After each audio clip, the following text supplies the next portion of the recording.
In the deserts of Egypt, there are legends that are as old as time itself. Stories of pharaohs and their tombs have echoed through the ages, tales of unimaginable wealth and treasures beyond measure, but also tales of a curse that promises swift retribution to anyone who dares disturb the eternal slumber of the dead. They called it a myth, a tale born of ancient fear, a superstition whispered through centuries. But the bodies, the madness, the screams that echoed through time, they were real. This is not just a story. This is a warning, a curse older than memory itself. The curse of the Pharaohs. It begins with the sands of Egypt, where time stands still, and the dead are said to never sleep. Buried beneath layers of stone and silence, lie tombs untouched for thousands of years, sealed with secrets not meant to be disturbed, warnings etched in forgotten languages, symbols scratched into stone, warning of vengeance. And still, we open them. In 1922, deep in the Valley of the Kings, British archaeologist Howard Carter broke through the sealed door of Tutankhamun's tomb. Gold jewels, untouched relics dazzled the world. But soon after, people began to die. Lord Carnarvon, the man who funded the excavation, died mysteriously from an infected mosquito bite just weeks after the tomb was opened at the exact moment of his death. All the lights in Cairo went out. His dog back in England howled and dropped dead. Coincidence, they said, but the deaths kept coming. Assistants, visitors, journalists, each falling under strange circumstances. And carved above the tomb's entrance, a warning: death shall come on swift wings to him who disturbs the king's rest. Decades later, a heavy carved sarcophagus was transported to the British Museum in London. It was called the Unlucky Mummy, but it was no mummy, just the ornate lid of a coffin. Yet wherever it went, misfortune followed the photographer who captured its first image, lost his mind. A museum curator who handled it died days later. Even the Titanic, which was rumored to carry the lid before being removed, was whispered to have felt the touch of the curse. Those who were near it spoke of cold air, whispers in the night, and eyes watching them through the darkness. The lid still lies in the museum under heavy security, but the curse doesn't rest only in tombs or museums.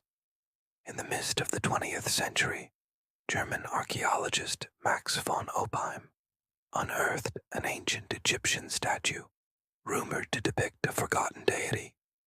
He touched it with his bare hands. Within weeks, he fell ill and died.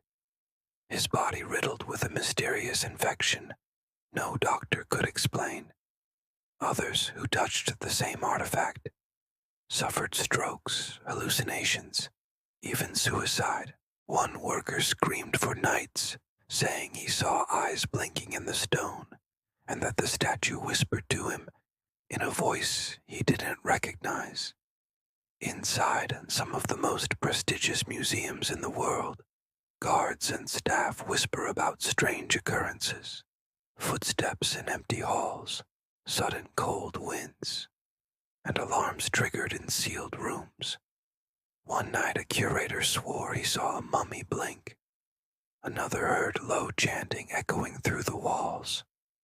They laughed it off during the day, but none dared stay alone after midnight. The deeper the archaeologists dug, the darker the warnings became. Inside tombs' walls spoke of revenge. The one who breaks this seal shall be devoured by the sands. You shall not sleep if you awaken me. Ancient spells designed to protect the dead or punish the living. Many archaeologists who dedicated their lives to unearthing Egypt's past went mad. Some were found scribbling hieroglyphs on their walls. Others disappeared without a trace. One famous Egyptologist leapt to his death, leaving behind a single note: "I know too much. Is it a curse? Is it magic? Or is it something else entirely? Now, let's talk about it in the comments. What do you think? Is the curse of the Pharaohs real?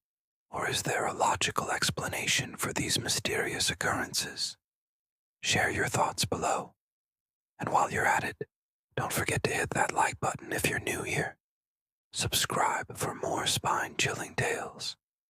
But for now, it's time to dive into another video from our channel. Click the video on screen now to keep watching. Don't miss out on more terrifying mysteries and historical hauntings. Your journey through the darkest corners of our past is just beginning. Back in the Valley of the Kings, high above the burial chambers where pharaohs once rested, there is a place known as the City of the Dead. It is here where the desert wind carries tales of eternity, and the secrets of the pharaohs echo through the ages. Deep within the labyrinth of tombs, there is one that stands out, the final resting place of Ramses the Pigeon, his tomb, a testament to power and a portal to mystery. The discovery of Ramses the Pigeon's tomb was a monumental event in the world of archaeology. Uncovered in the early 20th century, it revealed not just a pharaoh, but a lineage of pharaohs, each with their own story to tell. Among them, the enigmatic Ramses the Pigeon, whose tomb became the gateway to the supernatural. As explorers ventured deeper into the tomb, they uncovered chambers adorned with hieroglyphics that seemed to dance before their eyes, narrating tales of glory and battles long past. But as they marveled at the artistry, they couldn't shake off a feeling of unease. The air grew colder, and whispers echoed through the vast emptiness, though there was no one else around. Then there were the artifacts, each holding an inexplicable allure. There was a small ivory box adorned with intricate carvings. Legend has it that this box held the very essence of Ramses the Pigeon's power, a source of great wealth and influence. But those who dared to open it were said to be cursed, doomed to wander the earth with eternal thirst for power, never truly finding it. There were also the statues that stood guard, their eyes seemingly following the explorers as they moved. Some dismissed them as mere stone, but others swore they saw the statues move, their cold stone fingers twitching as if reaching for the living. And then there were the paintings, vivid depictions of life in ancient Egypt, of feasts and celebrations, of battles and conquests.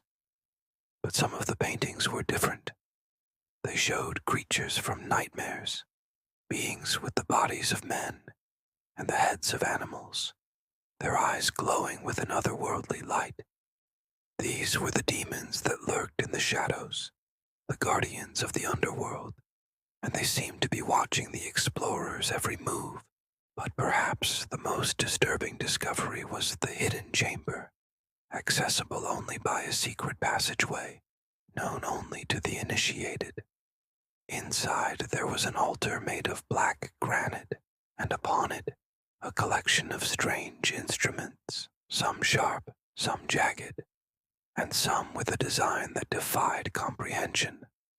These instruments were said to be used in rituals that transcended the boundaries between the living and the dead, rituals that could bring great power, but at a terrible cost. For those who dared to venture into the hidden chamber, they never emerged the same. Their minds were haunted by visions, their bodies bearing strange markings that seemed to have been burned into their skin. They spoke of things that should not be spoken, of voices that whispered secrets from beyond the grave, and of a presence that lingered at the edge of their perception, always watching, always waiting. So if you find yourself standing before the tomb of Ramses the Pigeon, remember this: the artifacts within may hold not just treasures, but terrors that defy the bounds of our understanding.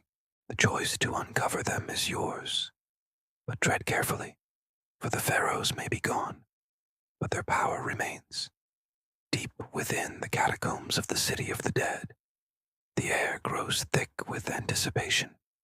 It is here where legend meets reality, and the boundaries of our perception blur.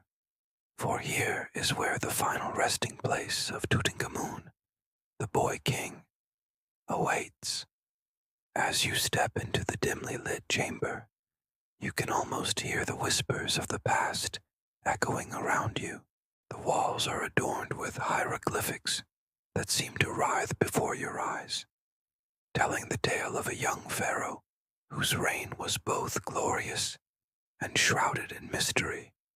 And then you see him, the golden sarcophagus of Tutankhamun, resplendent in its grandeur, yet holding secrets that have captivated the world for centuries. But it's when you turn your gaze to the artifacts surrounding the tomb that the true wonders and horrors reveal themselves. There is the mask, crafted from gleaming gold, depicting the boy king in all his regality. Some say that the mask holds the essence of Tutankhamun's spirit, and those who gaze into its hollow sockets for too long are never the same again. Then there are the chariots, beautifully crafted vehicles of war and ceremony, each one a masterpiece of ancient engineering. Yet they serve as a reminder of the pharaoh's mortal battles and the fragility of his existence. But it is the diary that truly captures your attention, bound in leather and sealed with wax. It contains cryptic entries written in a language both ancient and enigmatic. Some say that deciphering the diary's secrets brings great knowledge, but also untold peril. Yet it is the dagger that steals your breath away, an ornate weapon with a blade that seems to shimmer with otherworldly light. Legend has it that the dagger was forged in the fires of Mount Doom, imbued with powers that mortals cannot comprehend. But as you reach out to touch it, you feel a sudden chill, and the whispers in the catacombs grow louder, warning you of the consequences of your actions. For these artifacts are not just relics of the past. They are conduits to a realm where the veil between worlds is thinnest. And as you stand there contemplating the mysteries before you, you realize that the true treasure lies not in what you can see, but in what you can feel, the echoes of a pharaoh's legacy that linger still. Remember, the past is never truly buried. It lives on in the whispers of the wind, in the shadows that dance in the moonlight, and in the echoes that resonate in the chambers of our hearts. So as you continue your journey through the labyrinth of history, tread lightly, for the spirits of the pharaohs are ever present, waiting to be discovered by those who dare to seek them out.